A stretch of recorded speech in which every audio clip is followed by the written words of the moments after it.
Senhoras e senhores, muito bom dia.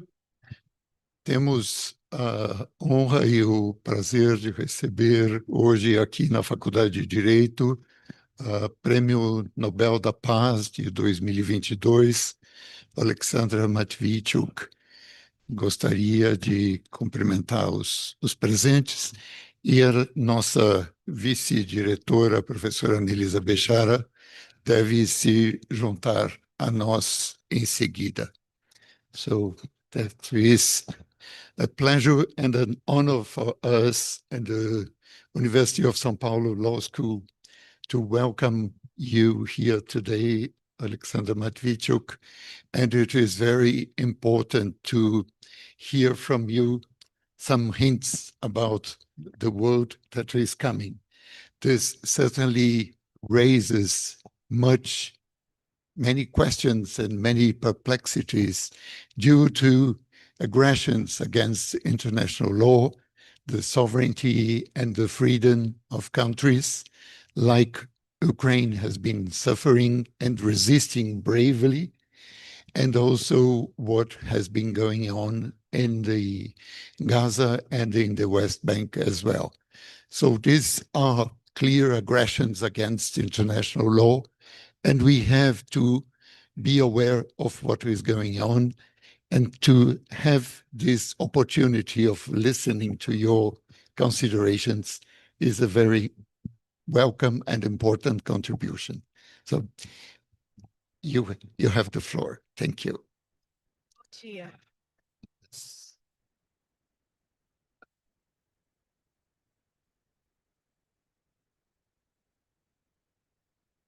Bom dia.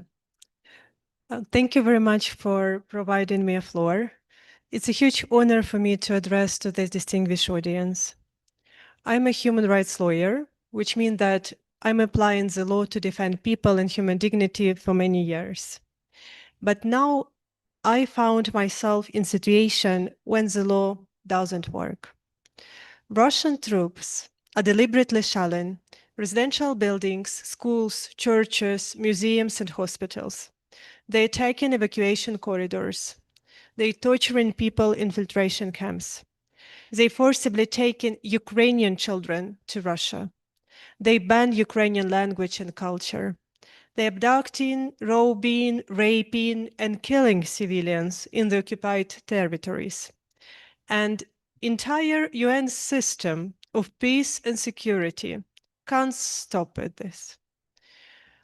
While this war turns people into the numbers, we are returning people their names. This is what we human rights lawyers are literally doing, because people are not numbers, and life of each person matters. Let me share with you one story in our database. And let me tell you that we have in our database 89,000 such stories. This is a story of 10-year-old boy Ilya from Mariupol. When Russians tried to siege the city, they didn't allow International Committee of Red Cross to open Green Corridor and to evacuate civilians. Hence, Ilya and his mother, like other people in the city, had to hide in the basement of their building from Russian shellings. They melted snow to have water, and they made fires to cook at least some food. But when supplies ran out, they were forced to go out, and suddenly they appeared in the center of Russian shelling. Ilya's mother was hit in her head, and the boy's legs were torn. With the last strength, his mother, apartment. It was no medical assistance because prior to this, Russians deliberately destroyed maternity hospital and entire medical infrastructure in the city. So in this friend apartment, they just lay down on a couch and hugged each other. They were lying like this for several hours. And this 10-year-old boy told to my colleague how his mother died and got frozen right in his arms. As a human rights lawyer, I have a question.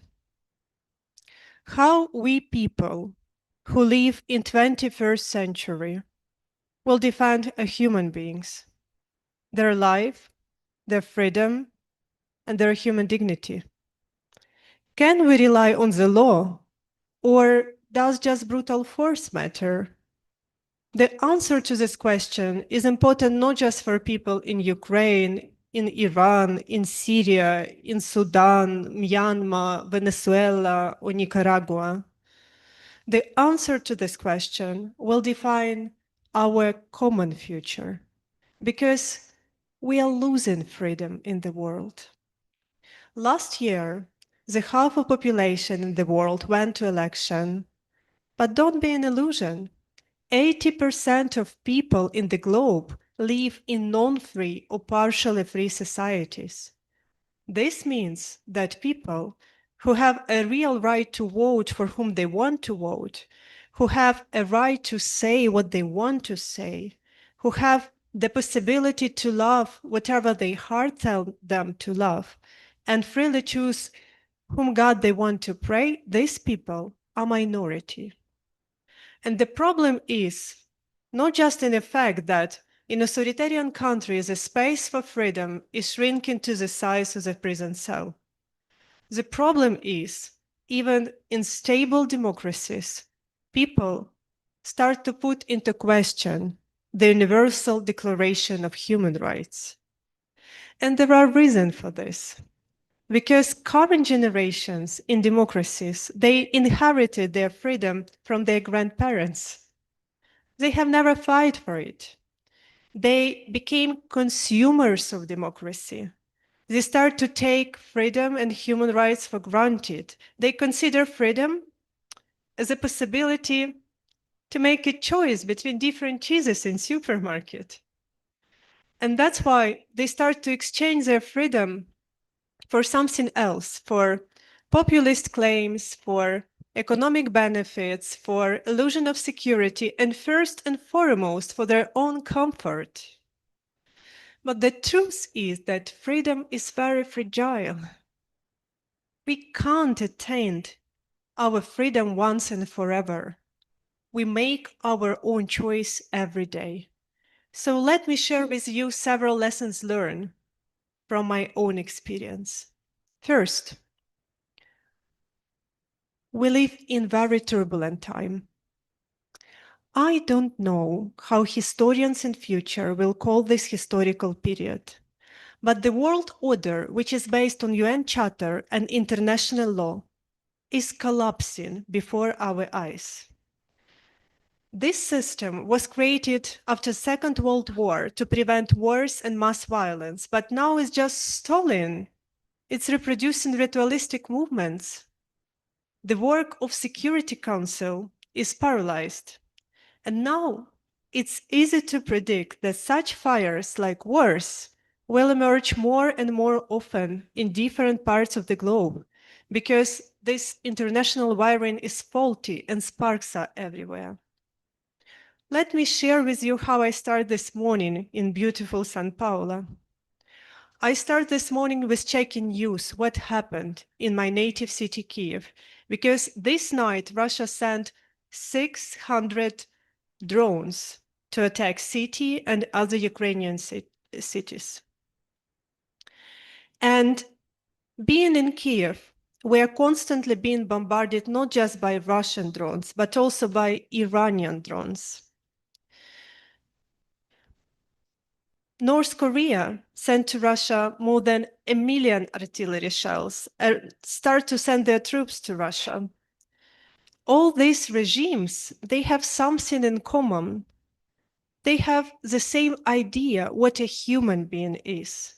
They see people as an object to be controlled, and they deny them in their rights and freedoms. Democracies, even not being ideal, but still see people, their rights and freedoms to be the highest value. And there is no way to negotiate it, because the very existence of free world always provides a threat to dictators that they will lose their power. Second, This is not just a war between two states. This is a war between two systems, authoritarianism and democracy. And it's very visible when we start to speak how this war was started. Because it started not in February 2022, but in February 2014.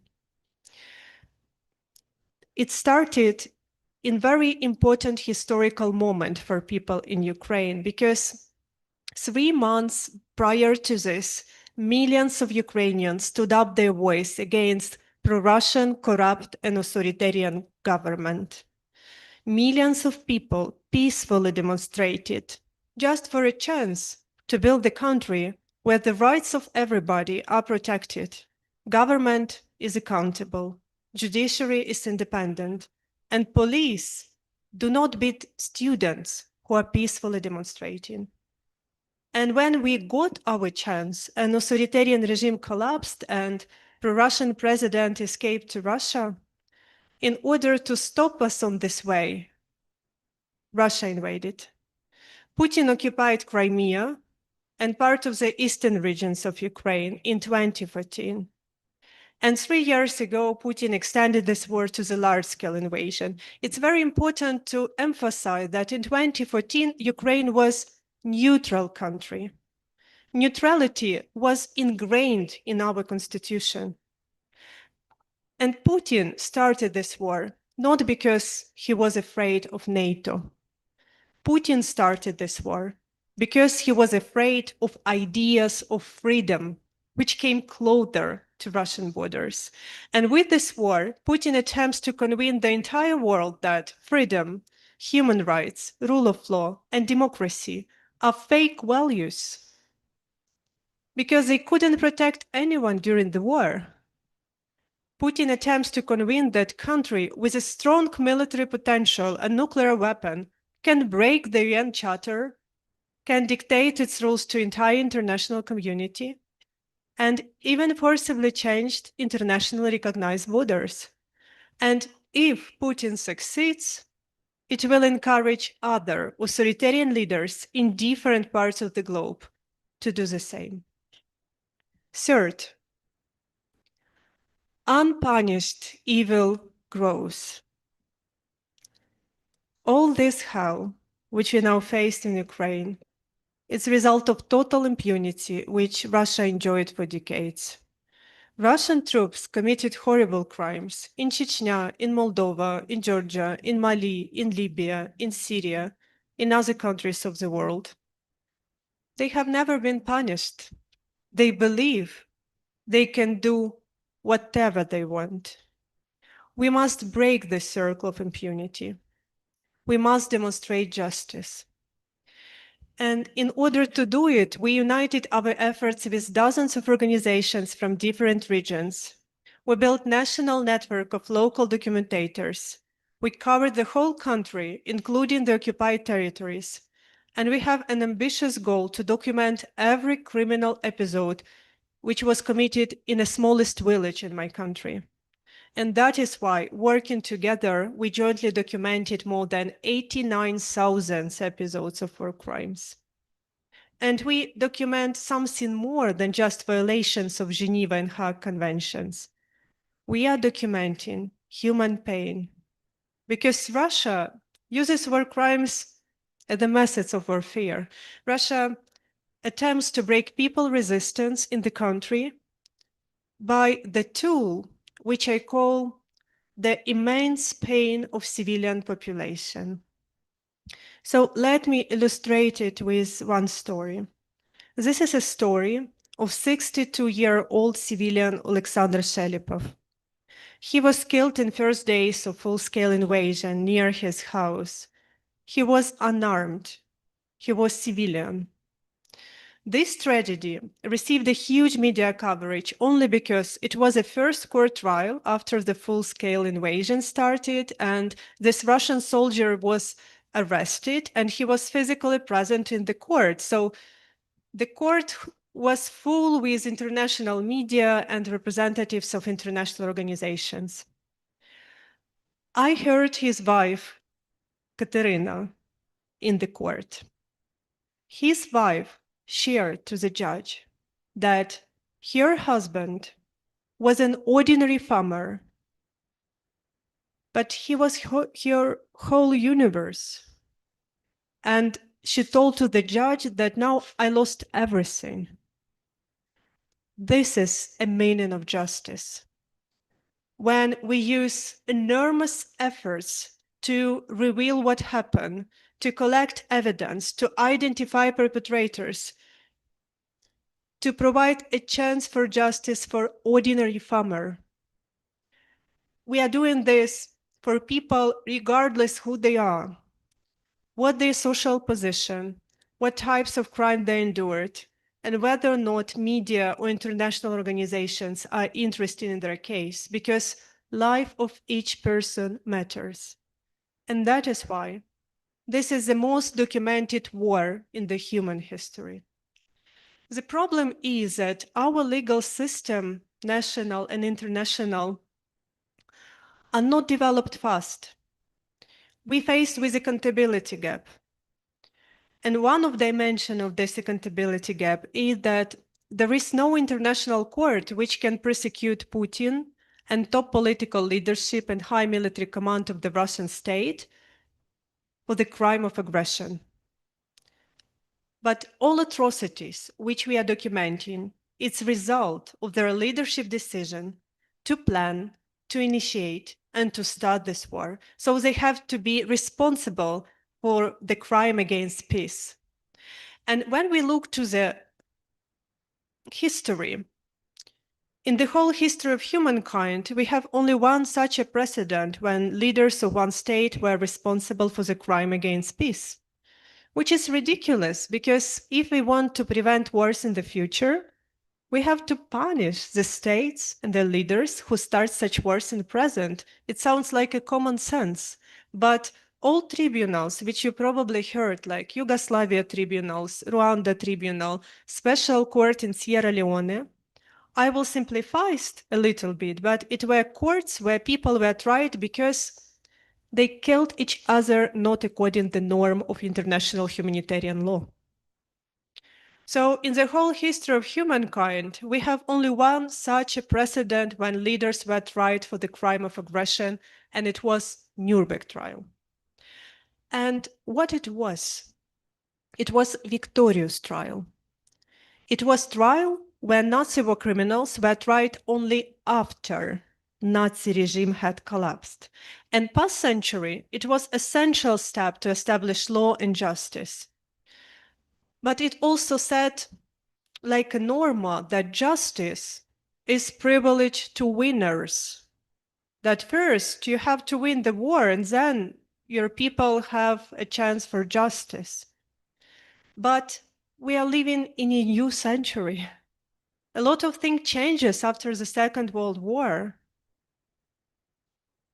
We have our historical task to make justice independent on the fact when and how the war will end.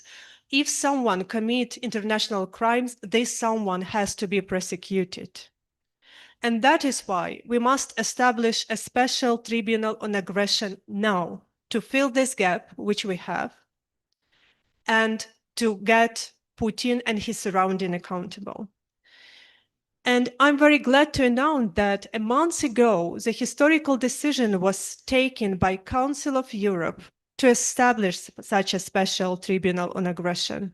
Because unfortunately, even International Criminal Court has no such jurisdiction in situation of Russian war of aggression against Ukraine. They can't prosecute Putin and his surrounding for the crime of aggression. So we will have the special tribunal instead. And this special tribunal will be open to join to any country in the world. And I hope that sooner or later, Brazil will also join. Fourth, we need peace, not occupation. People in Ukraine want peace much more than anyone else. But peace doesn't come when country which was invaded stop fighting. That's not peace, that's occupation. And occupation It's horrible. Occupation is the same war, but just in another form. Occupation doesn't decrease human suffering. Occupation just makes human suffering invisible. And Russian occupation is not just changing one state flag to another. Russian occupation means enforced disappearances, torture, rape, denial of your identity, forcible adoption of your own children, filtration camps, and mass graves. I know what I'm talking about because I'm documenting war crimes for 11 years. Millions of people who live under Russian occupation for current moment, they live in gray zone. They have no tools how to defend their rights, their freedom, their property, their lives, their children, their beloved ones. Let me tell you one story. This is a story of children's writer Volodymyr Vakulenko. He wrote beautiful stories for Ukrainian children, and entire generation of Ukrainian children brought up on his Deities book. But during Russian occupation, he disappeared. His family hoped to the last that he's alive, but like dozens of thousands Ukrainian civilians in Russian captivity. But when Ukrainian army liberated Kharkiv region, we found mass graves in the forest near the city Izum. Mass graves with dead bodies of men, women, and children there, with horrible signs of torture, and some corpse has the hands tied under their back. In the unmarked grave under the number 319, we found dead body of this children writer, Volodymyr Vakulenko. I know his family. It was difficult for them to accept the result of identification. You can ask me why Russians killed children writer. The answer is simple. Because they could. Because this is what occupation is about. And Putin openly says there is no Ukrainian nation, there is no Ukrainian language, there is no Ukrainian culture. And that is why Ukrainians have to be either re-educated as Russians or killed. For 11 years, we are documenting how these words converted in horrible practice in occupied territories, where Russians are physically exterminate active local people there, mayors, journalists, children writers, musicians, teachers, priests, environmentalists, any active people of community. How they destroyed and robbed Ukrainian cultural heritage. How they burned Ukrainian books. How they colonized these territories because they settled hundreds of thousands of Russians from different regions of Russia to live there.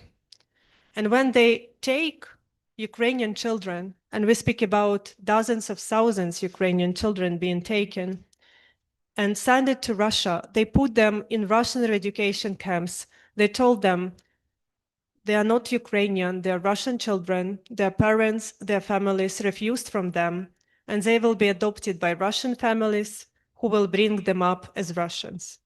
So let me be clear, what is not visible for international community, but visible for every individual in Ukraine.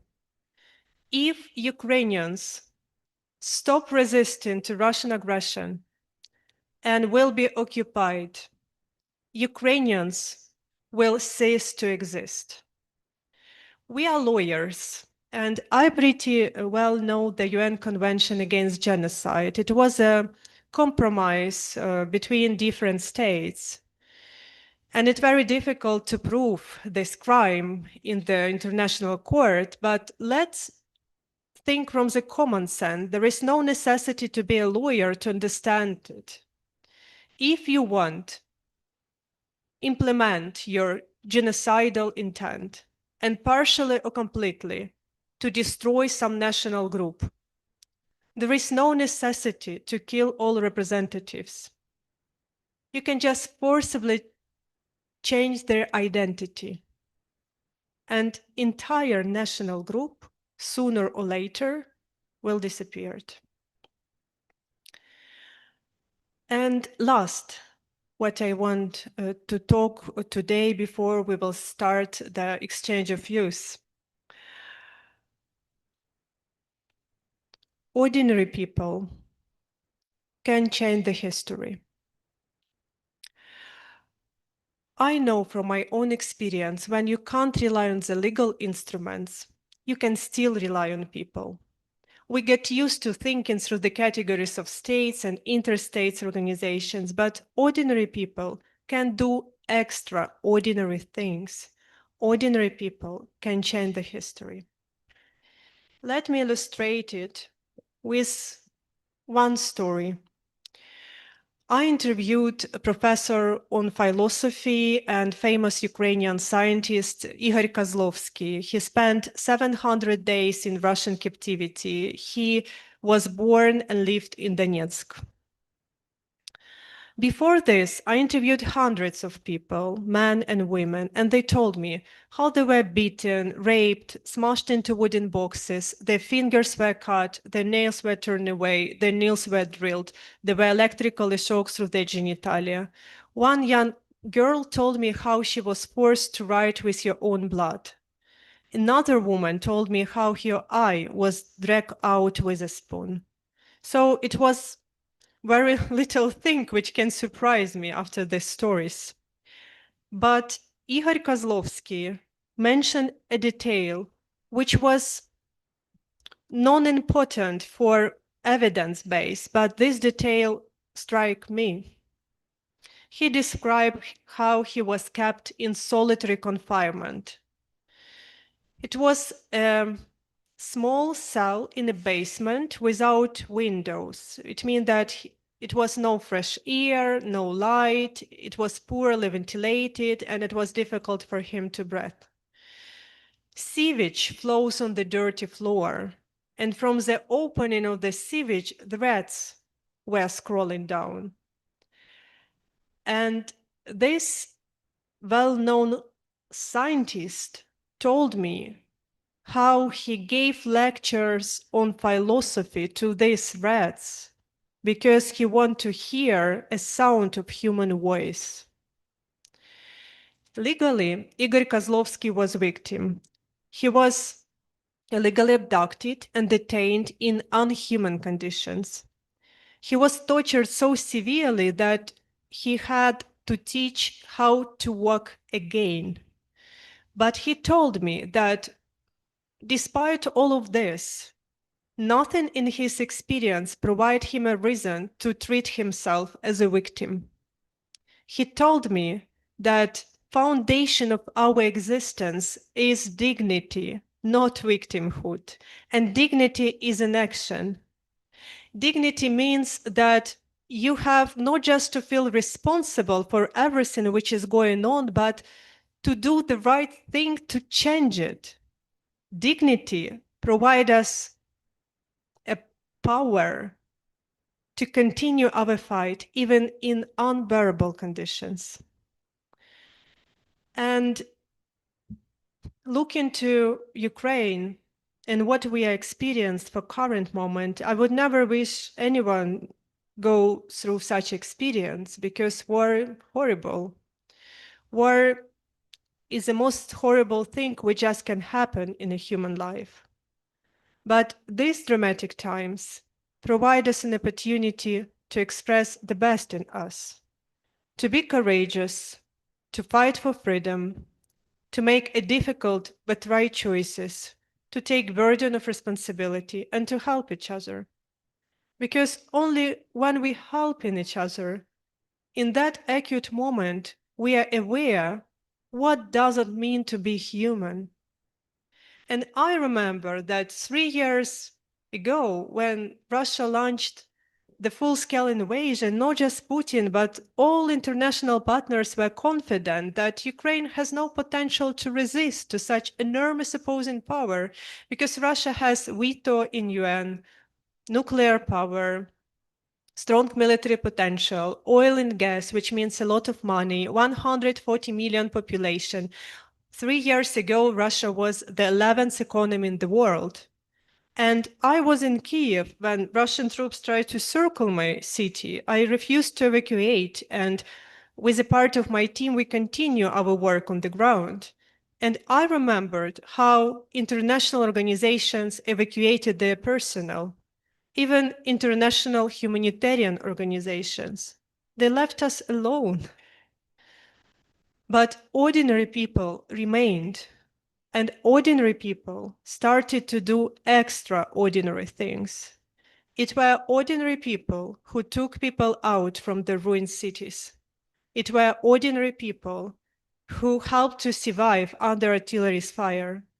It were ordinary people who broke through the encirclement to provide humanitarian aid, and suddenly it became obvious that ordinary people fighting for their freedom and human dignity are stronger than even the second army in the world. And I'm here to say that despite everything, the story of Ukraine, it's a life-affirming story, because these dramatic times raise hope. Because when freedom is denied, it became powerfully break out through the every concrete individuals. And I'm here to say that our future is not just unclear, but also not pre-written. This means that we still have a chance to fight for justice. We still have a chance to fight for future, which we want for us and for our own children. And I'm here to say that we still have a hope. And we have to define the hope in a proper way. Because hope, it's not a confidence that everything will be fine. Hope, it's a deep understanding that all our efforts have a huge meaning. Thank you.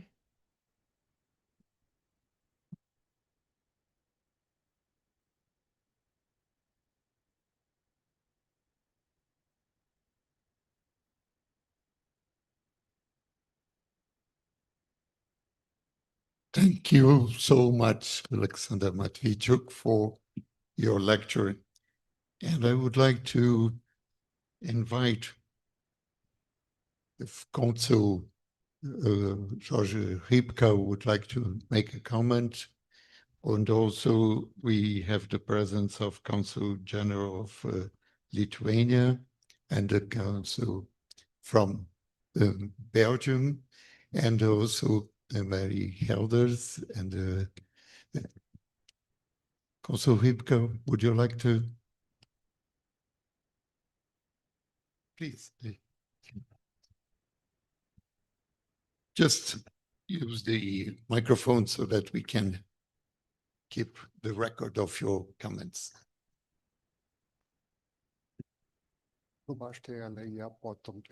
Sure. Não vou usar o inglês, então acredito que podemos usar o ucraniano. Não, brincadeira. Pois eu transmito a ela. Gostaria muitíssimo de agradecer à Universidade de São Paulo. Gostaria muitíssimo de agradecer ao professor Paulo Cassella, ao Felipe Alamino, por esse momento, por esse evento, por essa organização.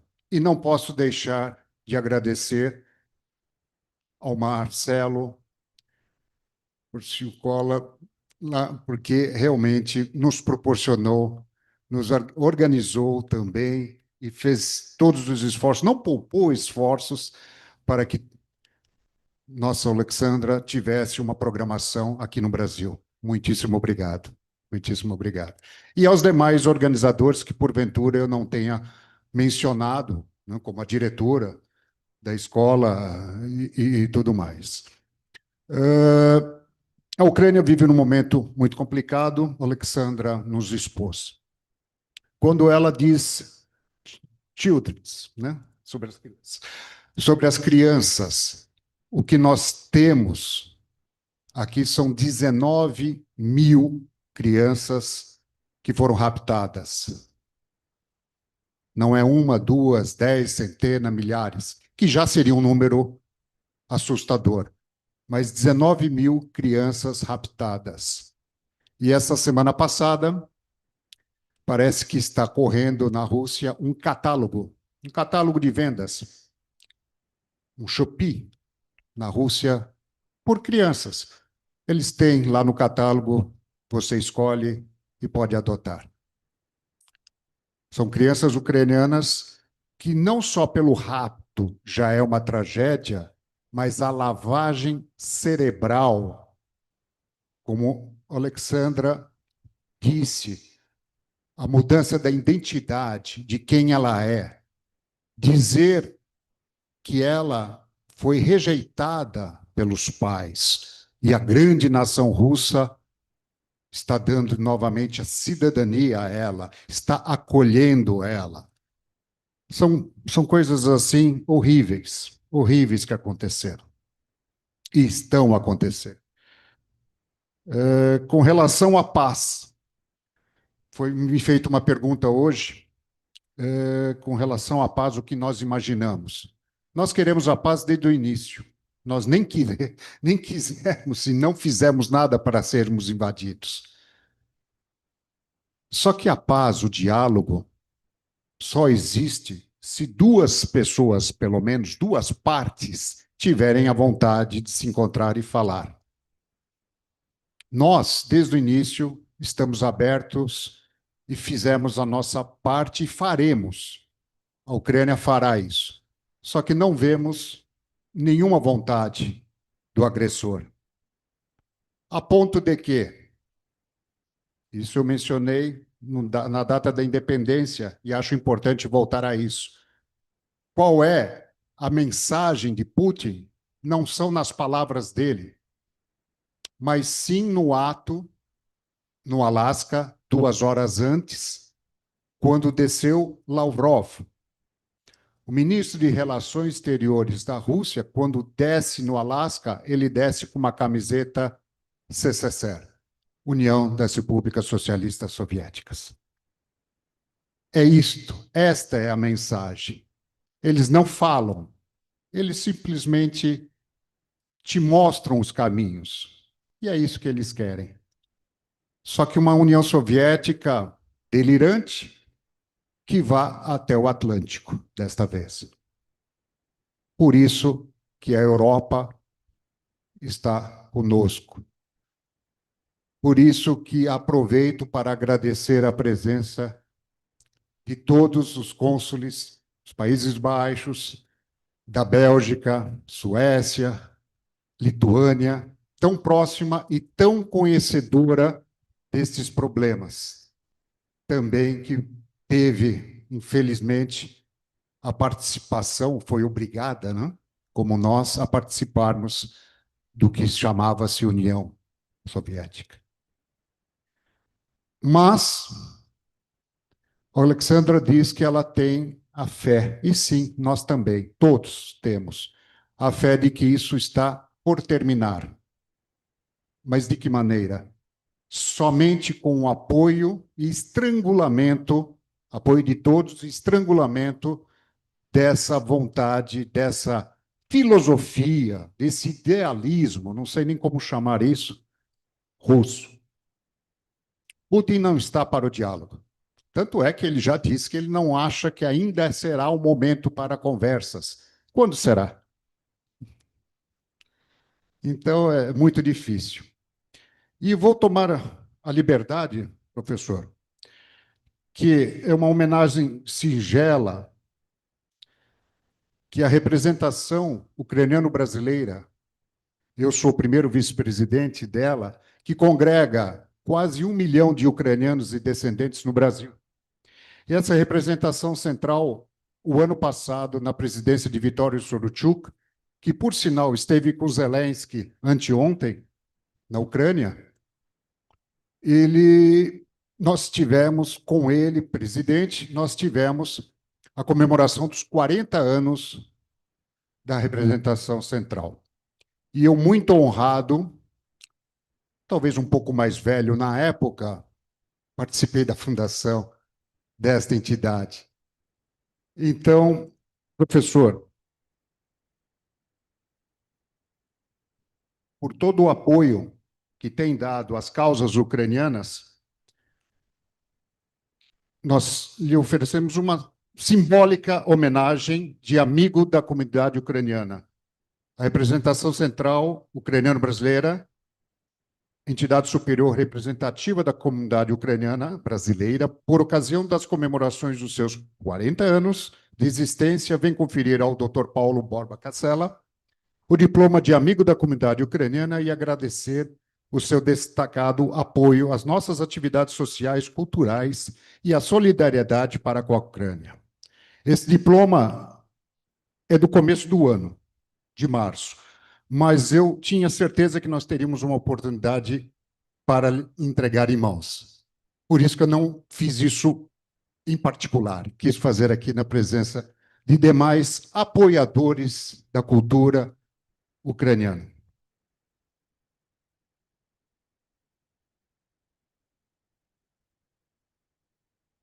Eu gostaria, se puderem, por favor, tirar uma foto, que eu gostaria depois.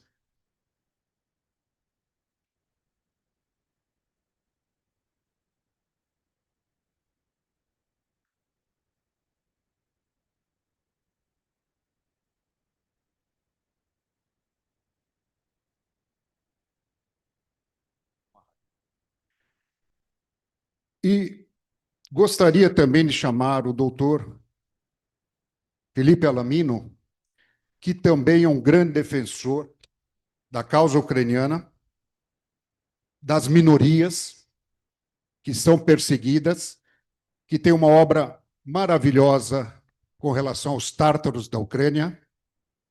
Por favor.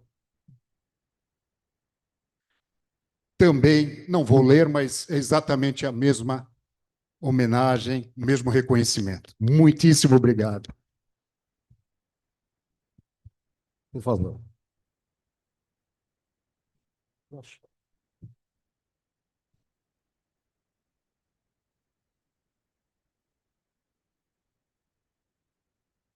Muito obrigado. E não vou me alongar mais. Não vou me alongar mais. Agradeço muitíssimo essa oportunidade. Mas só que não tem como sair daqui sem falar uma frase. Slava Ukraini.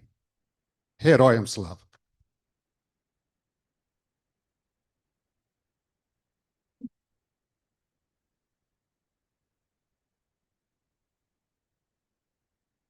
Mais uma vez, agradecemos once again.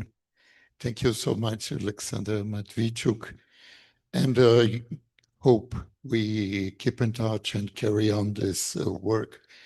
It is at least a shame that the Memorandum of Budapest of 1994, whereby Ukraine agreed to relinquish its atomic weapons arsenal to Russian Federation.